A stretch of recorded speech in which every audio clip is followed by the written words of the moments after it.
నిజంగా చెప్పాలంటే ఇవాళ రాష్ట్రంలో రాష్ట్రపతి పాలన పెట్టవలసినటువంటి అనివార్యమైన పరిస్థితి ఉన్నది.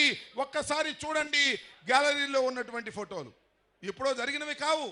కేవలం 35 రోజుల్లోనే ఇంత దారుణం జరిగింది. నిన్న సాయంత్రం పెదకూరపాడులో ఈరా సాంబిరెడ్డి అనేటువంటి ఒక మార్కెటింగ్ యార్డ్ మాజీ చైర్మన్ని అతి దారుణంగా కొట్టినటువంటి సంఘటన. ఇలా సంఘటనలు జరుగుతూ పోతున్నాయి. కార్యకర్తలకు అండగా ఉండాల్సినటువంటి అవసరం ఉన్నది.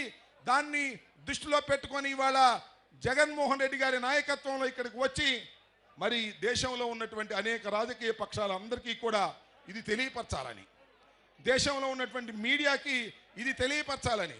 ఎందుకంటే చంద్రబాబు నాయుడు గారు మసిబూసి మారేడుకాయ చేసి ఏమీ జరగడం లేదని చెప్పేటటువంటి ప్రయత్నం చేస్తారు. కాబట్టి సాక్ష్యాధారాలతో ఢిల్లీ వచ్చాం, మా ఆవేదనను వ్యక్తం చేయడానికి ఢిల్లీ వచ్చాం.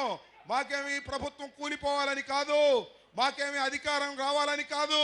జరుగుతున్న అన్యాయాలను అరికట్టవలసినటువంటి బాధ్యత దేశ ప్రధానికి ఉంది, రాష్ట్రపతికి ఉంది, మీడియాకు ఉంది అని మా ఆవేదనను వ్యక్తం చేయడం కోసం ఢిల్లీ వచ్చాము తప్ప మరొకటి కాదని మనం చేస్తున్నా. ఖచ్చితంగా రాష్ట్రంలో జరుగుతున్నటువంటి రావణ కాష్టకు ఫుల్ స్టాప్ పెట్టకపోయినట్టయితే ప్రజల నుంచి తిరుగుబాటు వస్తుందనే విషయాన్ని కూడా రాష్ట్ర ప్రభుత్వం, కూటమి ప్రభుత్వం గమనించవలసినటువంటి అవసరం ఉన్నదని మరి ఈ రోజున